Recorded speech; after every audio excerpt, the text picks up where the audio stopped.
Bismillahirrahmanirrahim. Assalamualaikum warahmatullahi wabarakatuh. Alhamdulillahi rabbil alamin. Wassalatu wassalamu ala asrafil anbiya'i wal mursalin wa ala alihi wa sahbihi ajma'in, amma ba'du. Pemirsa Mahi TV yang Allah muliakan, alhamdulillah berjumpa lagi kita di Inspirasi Ramadan Mahi TV. Kali ini tidak terasa sudah mendekati akhir bulan Ramadan. Sebagaimana jika dalam permainan sepak bola ini termasuk masa injury time, masa di mana baik yang menang maupun yang kalah, dua-duanya berusaha untuk segera memberikan effort, memberikan usaha yang paling maksimal agar bisa memenangkan dan meraih poin maksimal. Begitupun dengan kita sebagai seorang muslim.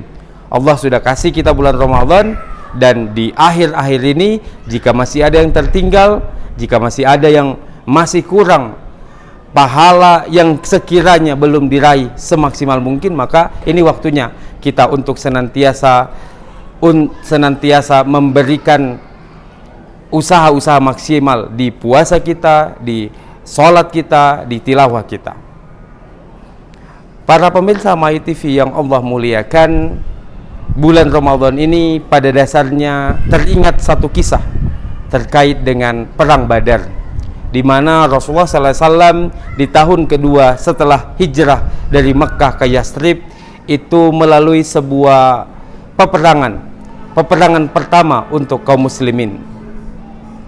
Di saat di Mekah, Rasulullah dan para sahabat fokus membina umat dengan akidah Islam, mengokohkan barisan para orang-orang yang baru masuk Islam.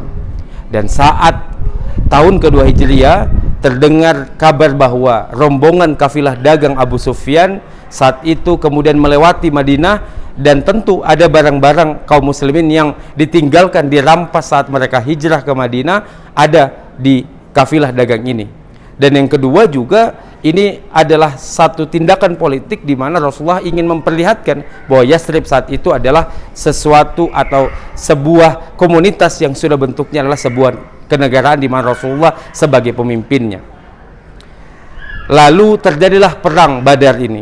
Perang Badar ini adalah perang yang pertama dan kemudian memiliki beberapa kesulitan. Kesulitan dalam perang Badar inilah yang akan menjadikan ibrah dan akan menjadikan kekuatan bagi kaum muslimin. Setidaknya ada 5 kesulitan yang dihadapi oleh Rasulullah dan para sahabat. Yang pertama adalah jumlah. Dari segi jumlah, umat Islam hanya sepertiga, kurang dari sepertiga bahkan. Para ulama mengatakan hanya 300 orang melawan 1000 orang. Itu yang pertama.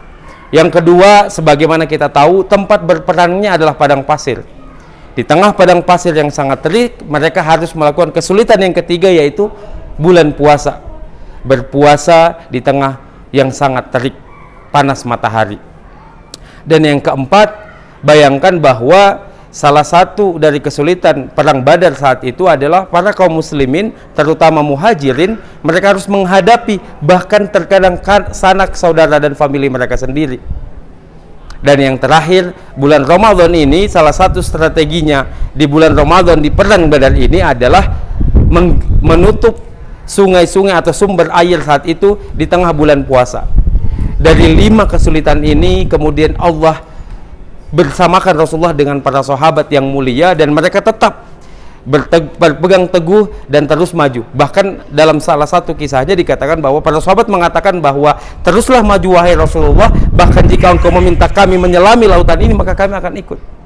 Maka kita bisa melihat dan mengambil ibrah bahwa meskipun dengan segala kesulitan, setidaknya 5 tadi, tentu lebih banyak lagi kesulitan saat itu, namun para sahabat yang kemudian mendampingi Rasulullah tetap teguh karena mereka tahu bulan itu adalah bulan Ramadan. Hari ini kita juga sama. Umat Islam hari ini diminta untuk memberikan sikap terhadap berbagai hal yang terjadi. Hari ini kita lihat misalnya kita di Indonesia harus memberikan sikap bagaimana umat Islam di Palestina yang sedang melakukan sholat taraweh digempur habis-habisan oleh tentara Israel. Kemarin mungkin banyak mencemooh Majelis Ulama Indonesia itu kemudian mengeluarkan fatwa bahwa kita tidak ada hubungan diplomatik dengan Israel. Namun kami semua percaya bahwa para ulama di Indonesia ini kemudian bersepakat untuk memberikan pandangan politik itu bentuk bahwa ketaatan yang sudah digali dari hukum syara. Maka begitupun kita sebagai seorang muslim.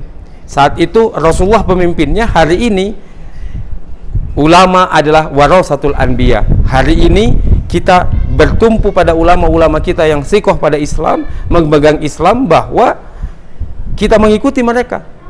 Mungkin resikonya dicaci, mungkin resikonya dimaki, mungkin resikonya dianggap radikal. Tapi keteguhan pada perang Badar yang resikonya lebih besar harusnya membuat kita bahwa apa yang kita pegang hari ini sebagai seorang muslim di Indonesia dan seluruh dunia harusnya juga membuat kita sama-sama teguh. Maka untuk itu sama-sama kita bergandengan tangan, tunjukkan bahwa umat Islam ketika bersatu kita punya suara, kita punya daya tawar di depan internasional. Semoga senantiasa bersama-sama kita tetap berpegang teguh sebagai umat Islam di Indonesia maupun di seluruh dunia. Terima kasih, itu saja untuk kali ini. Wabillahi taufiq wal hidayah. Assalamualaikum warahmatullahi wabarakatuh.